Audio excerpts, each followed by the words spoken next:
আজ কি নিয়ে আপনাদের এই কর্মসূচি? দেখুন, আপনারা সকলেই অবগত হয়েছেন রাজ্য জুড়ে সমস্ত উচ্চ মাধ্যমিক বিদ্যালয়গুলোতে যেখানে রাজ্য সরকার নির্ধারিত ফি 240 টাকা ছিল, সেখানে প্রত্যেক স্কুলে 450 থেকে 500 টাকা এবং তার অধিক ফি নেওয়া হচ্ছে।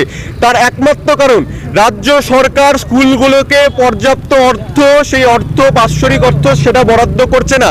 কিছু কিছু উচ্চ মাধ্যমিক বিদ্যালয়গুলোতে যেখানে অর্থ বরাদ্দ করা হতো বাৎসরিক 50,000 টাকা, সেখানে 25,000 টাকা করে সেখানে দেওয়া হচ্ছে। তার জন্য স্কুল শিক্ষকরা বাধ্য হয়ে ছাত্রছাত্রীদের কাছ থেকে অধিক পরিমাণে ফি তারা আদায় করছে এবং তার জন্য যারা গরিব, যারা ছাত্রছাত্রীরা আছে তারা অনেক বড় সমস্যার সম্মুখীন হয়েছে। আর যখন সমস্যা আসে আমরা দেখতে পারি এই যে এই রাজ্যের যে শিক্ষামন্ত্রী ব্রাত্য বসু সে মিসিং হয়ে যায়, সে তখন মিস্টার ইন্ডিয়া হয়ে যায়, সে তখন কোন কালীঘাটের তালির চালার নিচে গিয়ে লুকিয়ে পড়ে সেটা আমরা জানি না।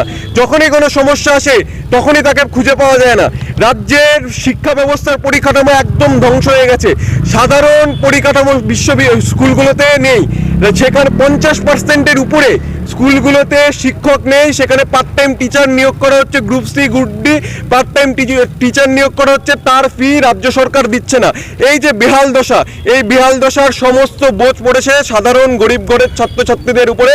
আমাদের দাবি স্পষ্ট, অবিলম্বে রাজ্য সরকারকে এই যে স্কুল বরাদ্দ টাকা তার পরিমাণ বাড়াতে হবে এবং নির্দিষ্ট স্কুল ফি প্রত্যেকটা স্কুলকে জানাতে হবে যে তার বেশি নেওয়া যাবে না।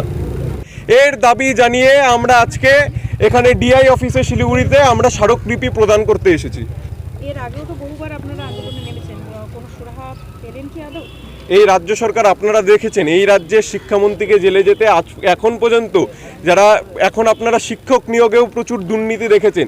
রাজ্য সরকারকে এটাই আবেদন করব যে যাওয়ার বেলা তো চলে এসেছে, অন্ততপক্ষে একটা পুণ্যের কাজ করে দিয়েছেন। এই যে গরিব ঘরের ছাত্রছাত্রীরা আছে তাদের অনেক বড় সমস্যার সম্মুখীন হয়েছে, এই সমস্যা কাটিয়ে দিয়ে যান। যাওয়ার বেলা চলে এসেছে, পশ্চিমবঙ্গের জনগণ এইসব দেখছে এবং আগামী দিনে এই জনগণই এই রাজ্য সরকারকে নবান্ন থেকে উৎখাত করে বঙ্গোপসাগরে বিসর্জন দেবে। তো যাওয়ার আগে এটাই অনুরোধ থাকবে যে যাওয়ার আগে এই সমস্যার সমাধানটা করে দিয়ে যান। হ্যাঁ, আমরা স্মারকলিপি প্রদান করব। এখন আমাদের 3 দফা দাবি আছে, যেটা আমি বললাম, সেই 3 দফা দাবি নিয়ে আমরা এখন স্মারকলিপি জমা দিতে যাব। অনিকেত দে সরকার, এবিপি উত্তরবঙ্গ প্রদেশ সহ সম্পাদক।